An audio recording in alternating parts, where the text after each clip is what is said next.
News in hair oil సమర్పిస్తున్న business breakfast షోకి తిరిగి స్వాగతం. వాల్యూ బై నిన్నటి నుంచి టీవీ5 ప్రేక్షకుల కోసం ప్రత్యేకంగా వాల్యూ బై పేరిట దాదాపుగా రోజు ఒక స్టాక్ని రికమెండ్ చేసే ప్రయత్నం చేస్తున్నాం. బుల్ మార్కెట్స్లో ఉన్నాం. ఇదే సమయం స్టాక్ పికింగ్కి రకరకాల స్టోరీస్ ఆధారంగా మనం వాల్యూ బైస్ని పిక్ చేయాల్సిన అవసరం నిన్న చెప్పుకున్నాం. సో ఇవాళ value buy Jai Corp real estate రంగానికి చెందిన కంపెనీ. గతంలో ఇన్ఫ్యాక్ట్ సాంప్రదాయకంగా ఈ company steel, plastic processing, yarn spinning ఇటువంటి బిజినెస్తో ప్రారంభమై ఆ తర్వాత అగ్రెసివ్గా రియల్ ఎస్టేట్ సెగ్మెంట్లో ప్రవేశించింది. ఇన్ఫ్యాక్ట్ ధీరుభాయ్ అంబానీకి చాలా ఆల్మోస్ట్ దత్తపుత్రుడు లాంటి ఆనంద్ జైన్ అనే వ్యక్తి స్టార్ట్ చేసిన కంపెనీ ఇది జై కార్ప్ అనేది.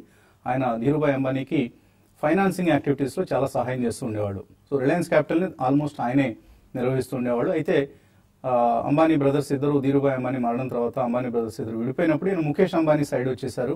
సో ముఖేష్ అంబానీ సహాయంతో జై కార్ప్ అనే ఒక కంపెనీని ప్రారంభించి మొదట్లో మేజర్ యాక్టివిటీ ఏంటంటే ఈ ఓవెన్ శాక్స్, మనం ప్లాస్టిక్ సంచులు అంటాం కదా, అవి తయారు చేసేవాళ్ళు అనమాట. సో ఆ సంచుల తయారీతో ఆల్మోస్ట్ సంవత్సరానికి ఒక 10 కోట్ల రూపాయలు సంపాదించుకుంటూ ఉండే కంపెనీని తర్వాత అగ్రెసివ్గా ఒక రియల్ ఎస్టేట్ కంపెనీగా దీన్ని రూపొందించారు.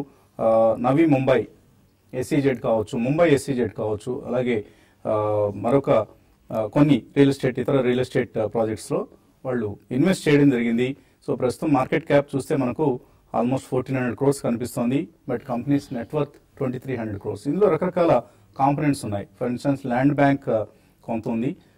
It is valued at around అఫీషియల్గా వాల్యూ చూస్తేనే almost 490 crores worth real estate company బుక్స్లో ఉంది. అలాగే 35 లక్షల రిలయన్స్ ఇండస్ట్రీస్ షేర్లు జై కార్ప్ దగ్గర ఉన్నాయి. సో దాని వాల్యూ సుమారుగా ఒక 400 కోట్ల రూపాయలు ఉంటుంది. సో ఇలా మనం సమ్ ఆఫ్ ది పార్ట్స్ అన్ని వాల్యుయేషన్ కట్టుకుంటూ వెళ్తే almost net worth is something like 2300 crores అనమాట. సో ఈ 2300 crores కంపెనీ ఇప్పుడు మనకు ఆల్మోస్ట్ 1400 crores అంటే హాఫ్ ది వాల్యూ దగ్గర కంపెనీ దొరుకుతుంది. సో ఇంట్రెన్సిక్ వాల్యూ చూస్తే కూడా మనకు చాలా చక్కటి ఇంట్రెన్సిక్ వాల్యూ ఉన్న కంపెనీ అండ్ లోయెస్ట్ ప్రైస్ 55-60 రూపాయలు, ఇప్పుడు 75 రూపాయల దగ్గర ఉంది. సో 1 year టార్గెట్ మనం ఈజీగా 100 రూపీస్ అని అనుకోవచ్చు. 1 year టార్గెట్ 100 రూపీస్ టార్గెట్తో ఎవరైనా తీసుకోవడానికి అనువుగా ఉన్న కంపెనీ ఇది. అలాగే రేవా పోర్ట్లో కూడా ఈ కంపెనీ ప్రమోట్ చేసిన పోర్ట్ ఇది, రేవాస్ పోర్ట్ అనేది. దీని వాల్యుయేషన్ ఇప్పుడు 2200 crores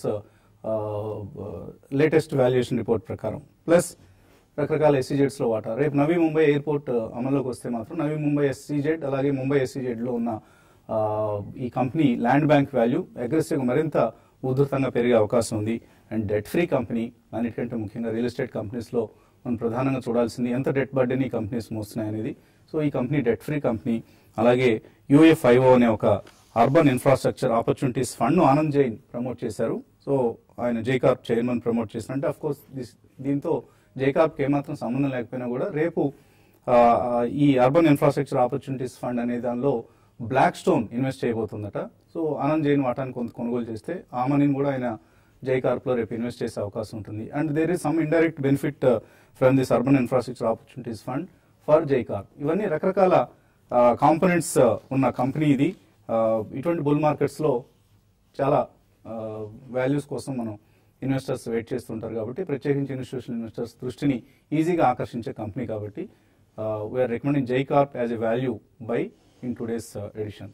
సో 1 year టార్గెట్తో తీసుకోండి. 100 రూపీస్, మేబీ 25-30% రిటర్న్ ఎక్స్పెక్ట్ చేయొచ్చు. But if you can keep it for a longer while ఇంకా బెటర్ రిటర్న్స్ వచ్చే అవకాశం ఉంటుంది. ఇది ఇవాల్టి వాల్యూ బై.